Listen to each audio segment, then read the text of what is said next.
In this video, we're going to be looking at using the VLOOKUP function. We have touched on this before, but we wanted to do another video using the function, but with a real-world example of where we have multiple data sets that we want to combine together to give us one piece of information that has all the data that we need.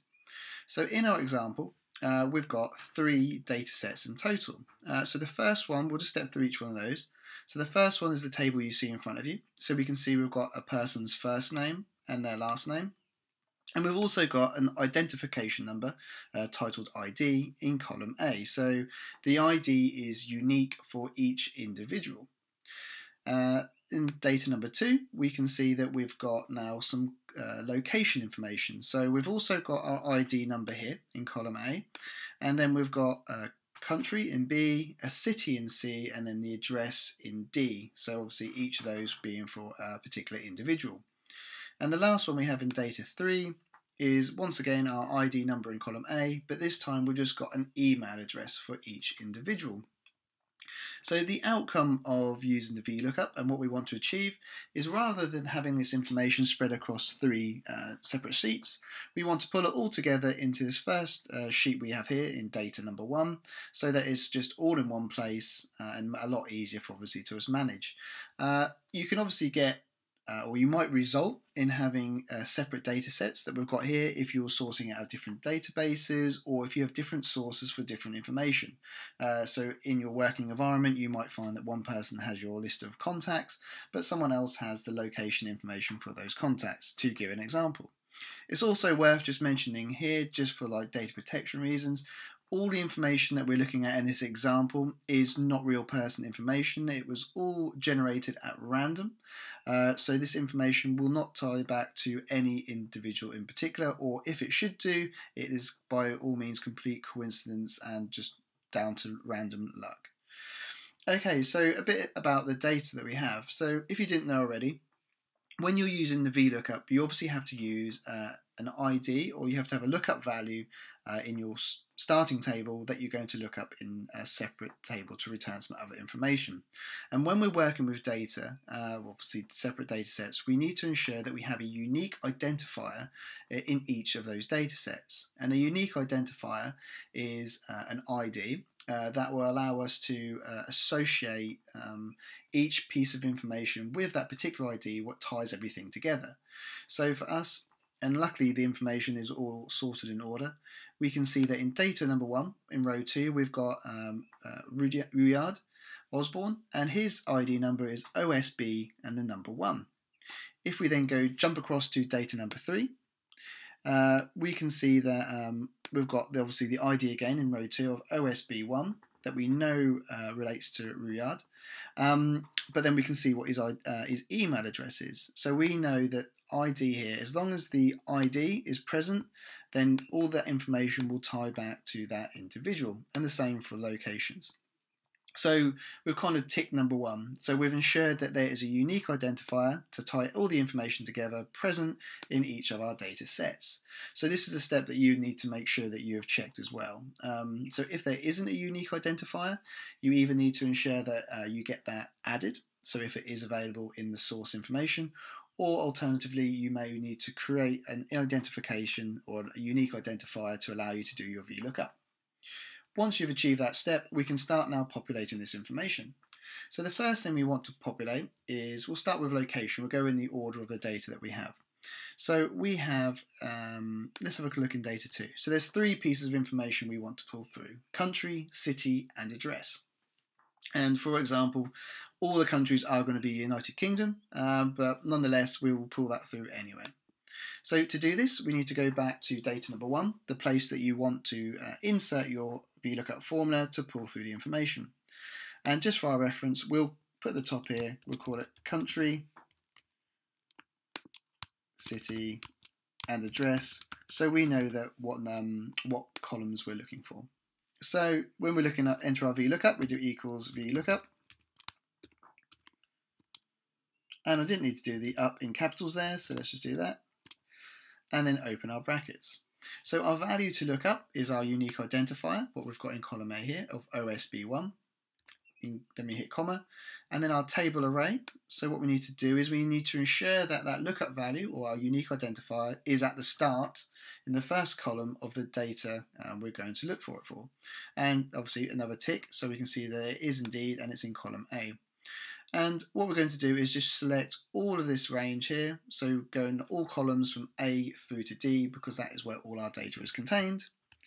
We're going to then do a comma, and what I missed out a step there, as you just see, and let me just do that again. So let me just go back. So we're now back in data number 1. Because obviously we're going to be extracting data what's on a different sheet, open, reopen, and then select our lookup value, and then do comma. When we go into our table array, because, as we say, the data is in a separate sheet, it doesn't impact us at all, really. All we need to do is, having entered so far this much of the formula, we just go into the sheet we wish to pull from, and you'll see it looks like they're now being both selected. And then all you then need to do is select that range. So just reselect that range I did.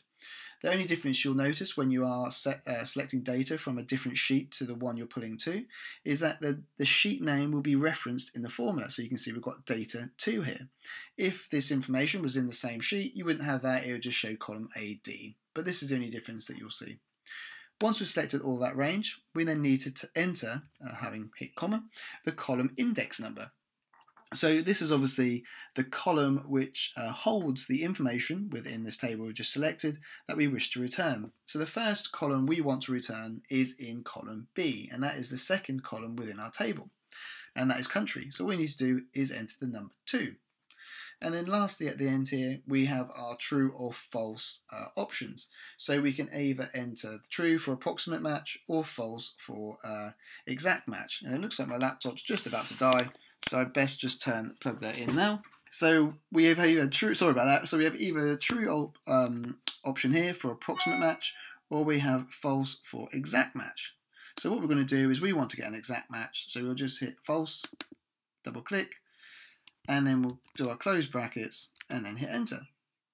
Okay, so we can see that the value is now pulled through. So we've got the United Kingdom just pulled in there.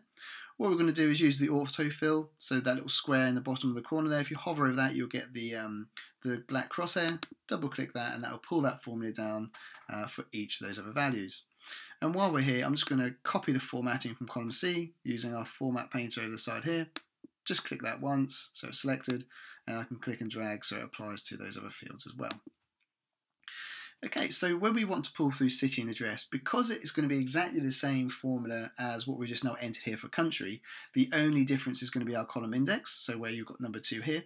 All we need to do is copy this formula, go to city, and we know that city is going to be in the 3rd position. So if we go back to data 2, we can see that city is the 3rd column and address is going to be the 4th. So all we need to do here to make this very easy and quick to do is paste in our formula, and this time we're just going to change the column index number to 3, and you can see it's going to pull through the city. And the last one we can do is just do the same again. Oh, might help if I had the formula copied, and do exactly the same, but this time we're going to change it to be the value or number 4.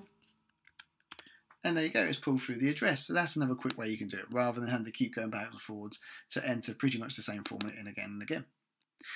Pull that down just to expand our columns, and you can see that information has now been pulled through for each individual using the unique identifier in column A to source the information.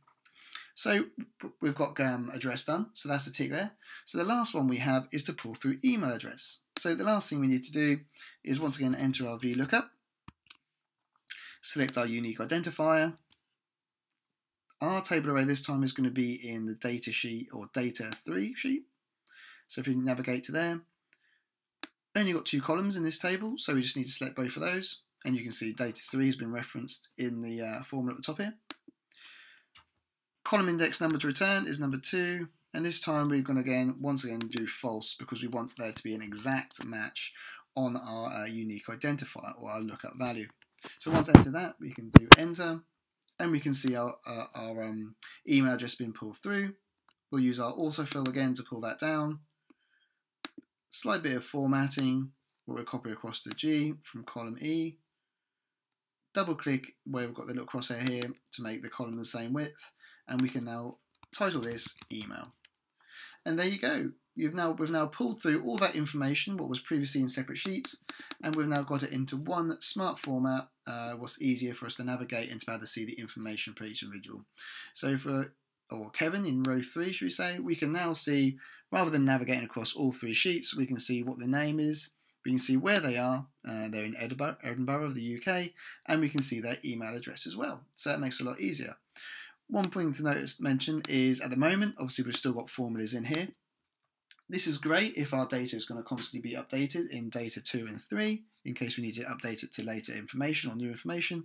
But it's also worth to remember we might want to just copy all this information by highlighting those columns, all those 4 columns, selecting copy, and then this time doing a paste values using this number option here. So you can see the clipboard with 1, 2, and 3 for values. And now we've got the values entered in there rather than the formulas. So that just means that there's not going to be any confusion if a formula is removed or any confusion if a formula is updated. It's now physically hard text inputted into that. So we hope you enjoyed that video and that gave you a bit more insight into using the VLOOKUP in more real-world scenarios, and especially to do VLOOKUPs with referencing data in separate sheets. If you haven't already, please do subscribe to the channel, hit that bell notification button to be notified as soon as our new videos hit YouTube. Links in the description to this video are also very useful for our Instagram and our Facebook pages.